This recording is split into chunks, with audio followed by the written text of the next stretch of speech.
Hello students, good morning dear students.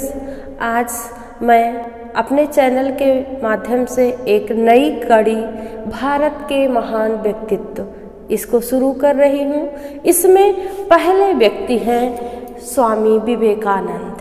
वैसे स्वामी विवेकानंद को किसी परिचय की आवश्यकता नहीं है, वे किसी परिचय के मोहताज नहीं हैं, फिर भी उन्होंने इतने महत्वपूर्ण कार्य किए हैं।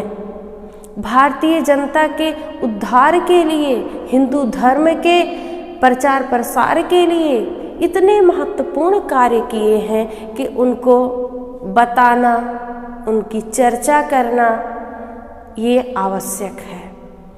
तो सबसे पहले जानते हैं उनके जन्म के बारे में। इस महान व्यक्तित्व स्वामी विवेकानंद का जन्म कोलकाता के सिमला पाली नामक स्थान पर हुआ था। उनके पिता विश्वनाथ दत्त कोलकाता के उच्च न्यायालय में वकील थे। माता भुवनेश्वरी देवी उदार हृदय की धार्मिक प्रवृत्ति की महिला थी। इनके बचपन का नाम नरेंद्र दत्त था। सबके बचपन का कुछ अलग नाम होता है, वैसे इनके भी बचपन का नाम नरेंद्र दत्त था। अब स्वामी विवेकानंद कैसे पड़ गया, इसको भी हम आगे बताएंगे। पिता जहाँ पाश्चात्य सभ्यता के पक्षधर थे, अंग्रेजी का अच्छा ज्ञान था, वहीं इनकी माता बहुत ही उदार स्वभाव की, एकदम धार्मिक प्रवृत्ति की महिला थी। इनके व्यक्तित्व पर माता पिता का मिला जुला असर रहा। जहाँ पिता से इन्होंने तर्कपूर्ण सोच पाया, वहीं माता से उदार हृदय और धर्म में रुचि, आत्मनियंत्रण करना, ये सब पाया। स्वामी विवेकानंद बचपन से ही बड़े अतिथि सेवी थे। वे अपने आप को सुख सुविधा से वंचित रहकर अपने घर आने वाले अतिथियों की सेवा शुश्रूषा करते थे।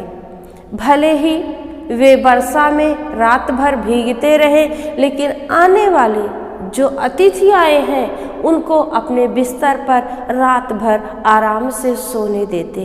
खुद भूखे पेट रह जाते, लेकिन अतिथि को भरपेट भोजन कराते।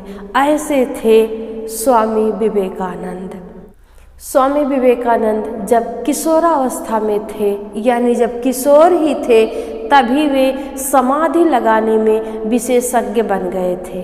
बड़ी आसानी से वे समाधि में चले जाते थे और किशोरावस्था में ही ब्रह्म समाज के संपर्क में आए और वहीं ब्रह्म समाज के संपर्क में आने से ही उन्हें गुरु रामकृष्ण परमहंस से उनकी मुलाकात होती है।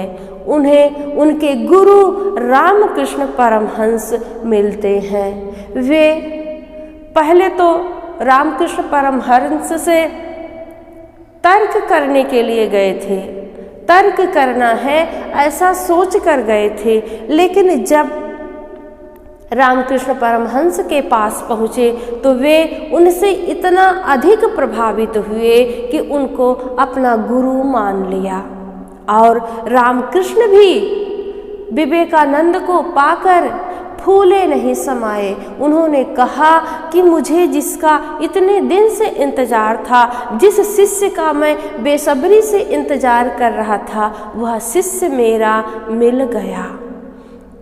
स्वामी विवेकानंद अपने गुरु को अपना सारा जीवन समर्पित कर दिए थे।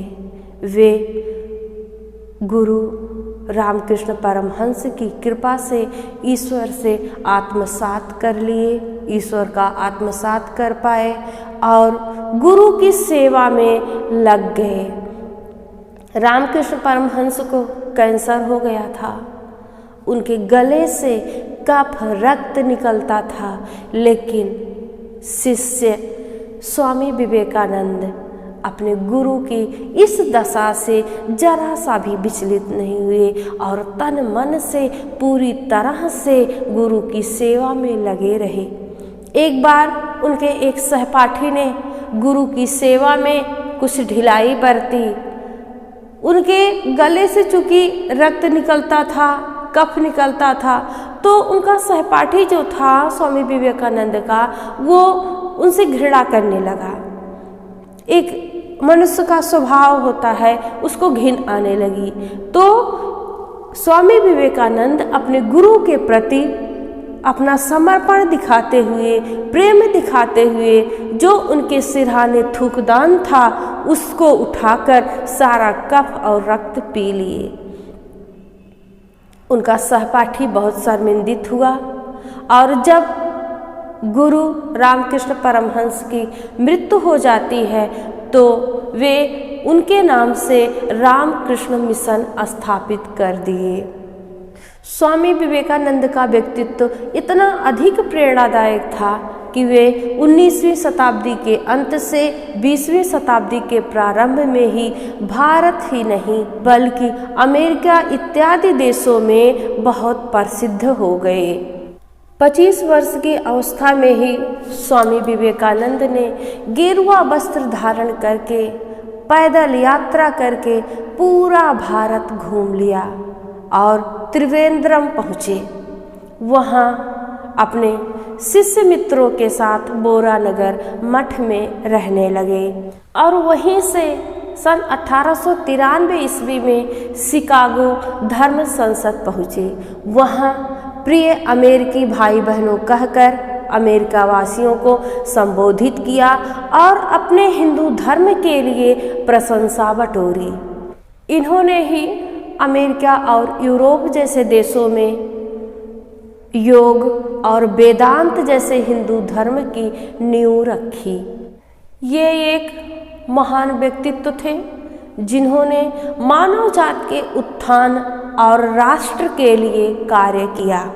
भारत सरकार ने इनके जन्मदिन को युवा दिवस के रूप में घोषित किया है। तो आशा है इस कड़ी में जो पहला व्यक्तित्व है स्वामी विवेकानंद जी का, आप सभी ने इनके बारे में कुछ जाना होगा। तो इसी तरह की वीडियो को प्राप्त करने के लिए आप चैनल को ज़्यादा से ज़्यादा शेयर करिए, सब्सक्राइब करिए और वीडियो को लाइक करिए। तब तक पढ़ते रहिए, मस्त रहिए, व्यस्त रहिए। Bye bye.